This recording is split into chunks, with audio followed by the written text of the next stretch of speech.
ఏటా ఆ రైతుకు 30 నుంచి 40 ఎకరాల్లో వ్యవసాయం అలవాటు. అలా ఈ ఏడాది కూడా వేసవి పంటగా బెండను సాగు చేశారు. సాధారణంగా బెండకు మార్కెట్ ధర నిలకడగా ఉంటుంది. అలా ఈ ఏడాది కూడా ధర కలిసి రావడంతో ఇతర పంటలతో పోలిస్తే వేసవి పంటగా బెండ సాగు లాభదాయకంగా ఉందంటున్న ఆ రైతు ఎవరో, సాగులో ఎలాంటి యాజమాన్య పద్ధతులను ఆచరించారో మీరు చూడండి.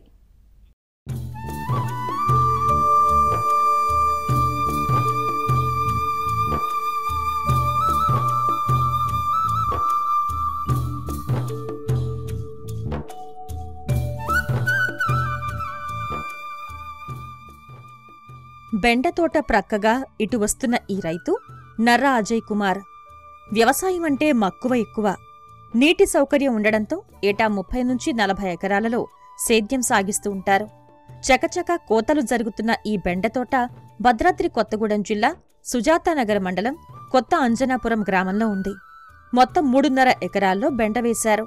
మార్చి మాసంలో మొదటి దఫాగా 1.5 ఎకరాలో విత్తగా, రెండవ దఫాగా ఏప్రిల్ మాసంలో 2 ఎకరాల్లో విత్తారు. ఒక ప్రైవేట్ హైబ్రిడ్ వంగడం ఎంచుకున్నారు. ఇలా దఫదఫాలుగా విత్తుకుంటే ధరల ఆటుపోట్లను అధిగమించవచ్చంటున్న రైతు అనుభవాలను ఆయన మాటల్లోనే తెలుసుకుందాం.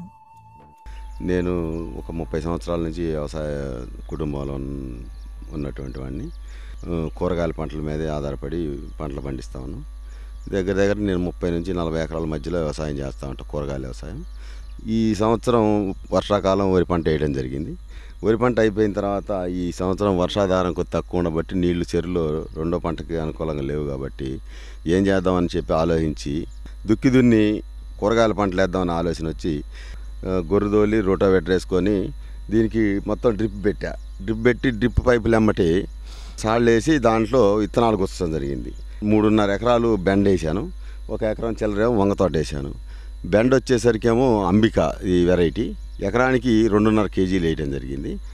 ఈ బెండ తోట అంచెలంచెలుగా 2 స్టెప్పులు వేయటం జరిగింది. ఒక స్టెప్పు ఇప్పటికి ఆల్రెడీ 20 కోతలు అయిపోయినాయి. ఈ దిగుబడి మాత్రం చాలా బాగుంది, కాయ కూడా బాగా క్వాలిటీ ఉంటుంది ఈ అంబిక అనే వెరైటీ. ఈ మార్కెట్లో రేటు ఇంతకుముందు లేదులే కానీ ఇప్పుడు స్టార్ట్ అయింది రేటు. ఇంతకుముందు 8 రూపాయలు 10 రూపాయలే ఉండే కిలో. అప్పుడు మాకేం గిట్టుబాటు కాలేదు. కాకపోతే మేము తోటను వదిలిపెట్టకుండా కాయలు గోపిస్తూనే ఉన్నాం రేటు వస్తుందనే ఆలోచనతో. అది ఇప్పుడు 3 కోతల నుంచి మాకు 30 రూపాయలు స్టార్ట్ అయింది రేటు. జూలై ఆగస్టు దాకా ఈ పంట ఉంటుంది. ఈ రెండో స్టెప్ ఇప్పుడు రెండో కోత కోసాము, అది ఇప్పుడు కంటిన్యూషన్ ఉంటుంది. యాజమాన్యానికి వచ్చేసరికి దీంట్లో విత్తనాలు పెట్టిన తర్వాత పిండి మిత్తాలని మందు కొట్టాము, ఏది కలుపు మొలవకుండా. దాని తర్వాత వరి అనేది మొలిసింది. దీంట్లో వరి మొలిసిన తర్వాత ఎజులు కొడితే కంప్లీట్గా గడ్డి జాతి మొక్కలు మొత్తం చనిపోయినాయి. ఆకు జాతి వచ్చేసరికి సాళ్లలో కలుపు తీసి మధ్యలో స్పాట్ మందు కొట్టడం జరిగింది. దీని కలుపు పెద్దగా మాకు ఇబ్బంది ఏమనిపించలేదు. వరి పొలంలో కొంచెం 25 నుంచి 30 రోజులు అయిన తర్వాత ఇక చెట్టు దగ్గరకు వస్తాయి కాబట్టి కలుపు అసలు ఇంక మనకు సమస్య ఉండదు. ఇది డ్రిప్ కాబట్టి మనం ఎక్కువ నీళ్లు పెట్టాం. మనకి అవసరాన్ని బట్టి చెట్టు వడపడుతుందంటే 2 గంటలు వేసి వదిలేస్తాం. దీనికి పచ్చదోమ బాగా ఎక్కువ ఆశిస్తూ ఉంటుంది ఈ బెండకి. దీనికి ఉలాల అనే మందు 2 సార్లు ఇప్పుడు కొట్టడం జరిగింది. దీనికి పురుగు మందు కూడా పెద్దగా అవసరమే ఉండదు. ఒకసారి కొడితే 10-15 రోజులు దీన్ని చూసే పని ఉండదు. ఈ ఫెర్టిలైజర్ యాజమాన్యానికి వచ్చేసరికి దుక్కిలో ఎకరానికి 50 కేజీలు డిఏపి, 25 కేజీలు పొటాష్ వేసాము. దాని తర్వాత డ్రిప్ వదిలి నెల సార్లు అమ్మటి 20 అనే మందు ఒక ఎకరానికి 50 కేజీలు కాటికి వేసినాం. దాని తర్వాత ఇంతవరకు మందు అనేది వేయలేదు. ఈ వరి పొలంలో కొద్దిగా ఆల్రెడీ ఎరువు బలం ఉంది కాబట్టి మాకు అసలు ఈ ఎరువుల యాజమాన్యం పెద్దగా అవసరం పట్టలేదు. దీని మార్కెటింగ్ వచ్చేసరికి మాకు కొత్తగూడెం, రైతు బారు, చుట్టుపక్కల ఇల్లందు, భద్రాచలం, వైరా, సత్తుపల్లి ఈ చుట్టూ మనకు మార్కెట్లు ఉన్నాయి కాబట్టి వాళ్ళే వచ్చి మన చేలోనే ఖరీదు చేసుకొని పోతూ ఉంటారు. ఎందుకంటే మనం ఎక్కువ అన్ని రకాల కూరగాయలు ఉంటాయి కాబట్టి మా దగ్గర వచ్చి వాళ్ళే తీసుకొని పోతూ ఉంటారు. దీంతో పాటుగా కోతల విషయంలో చాలా జాగ్రత్తగా ఉండాలి. ఇవాళ కోస్తే రేపాగి ఎల్లుండి అంటే రోజు మార్చి రోజు ఖచ్చితంగా కొయ్యాల్సిందే బెండకాయ. ఒక్కోసారి అయితే రోజు కూడా కొయ్యాలి. ఎందుకంటే చేలో బలం ఉన్నప్పుడు రోజు కోత కాయలు వచ్చేస్తూ ఉంటాయి. ఈ కోసేటప్పుడు కూడా వెనక కాయలు కూలీలు కోసేటప్పుడు కాయలు జాగ్రత్తగా కోస్తున్నారు లేదా ఒకసారిలో ఉండి కోస్తూ ఉంటారు. పక్కసారిలో కాయలు కింద వచ్చే కొమ్మల కాయలు వదిలిపెడతా ఉంటారు. దానివల్ల మనకి నష్టం జరుగుతూ ఉంటుంది. ఇవాళ కోసే కాయలు ఇవాళ కొయ్యకపోతే రేపు మళ్ళీ అవి పనికిరావు, కోసి కింద పడేయడం తప్ప మనకి ఏం ఉపయోగం ఉండదు. అదొకటి జాగ్రత్తగా చేసుకోవాల్సిన అవసరం ఉంది రైతు సోదరులందరూ మనమందరం కూడా.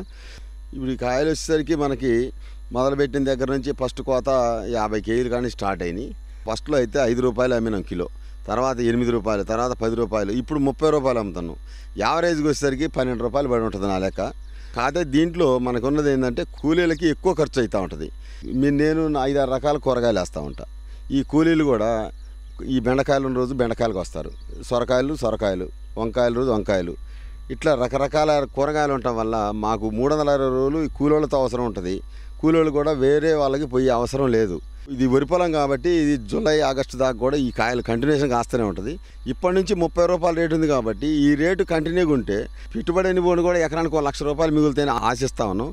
ఈ పంట అయిపోయిన తర్వాత మళ్ళీ వరి పొలం వేస్తాం. వరి పొలం అప్పుడు దీన్ని మొత్తం దీంట్లోనే కోసి పడేయకుండా ఇందులోనే మురగదుంతాం. దీనికి ఇది మళ్ళీ వరి పొలానికి బలం అవుతుంది. అట్లా కూడా మాకు దీంట్లో బెనిఫిట్ ఉంది. మొదటి దఫాగా విత్తుకున్న పంట కోతలిస్తుండగా రెండవసారి విత్తుకున్న పంట ఇప్పుడే కోతలు ప్రారంభమయ్యాయి. మొదటి దఫాగా విత్తిన 1.5 ఎకరా బెండ నుంచి ఇప్పటికీ 20 కోతలు కోయగా 7 టన్నుల దిగుబడి వచ్చింది. మొదటి కోతకు 8 రూపాయల ధర దక్కగా ఇప్పుడు 30 రూపాయలు పలుకుతోంది. సరాసరిన కిలో 12 రూపాయల ధరతో ఇప్పటి వరకు 84,000 రూపాయల ఆదాయం అందింది. ఇందులో పొలం తయారీ మొదలు విత్తనం, ఎరువులు, కోతకూలీ ఖర్చులు 40,000 పోగా 44,000 రూపాయలు నికరంగా మిగిలింది అజయ్కు. వాతావరణం అనుకూలిస్తే ఆగస్టు వరకు కోతలు వస్తాయని, మొదటి దఫాగా విత్తిన 1.5 ఎకరా బెండ నుంచి మరొక 10 టన్నుల కాయ దిగుబడి వచ్చినా ఖర్చులు పోను 1 లక్ష రూపాయలు నికరంగా మిగులుతుందని ధీమా వ్యక్తం చేస్తున్నారు.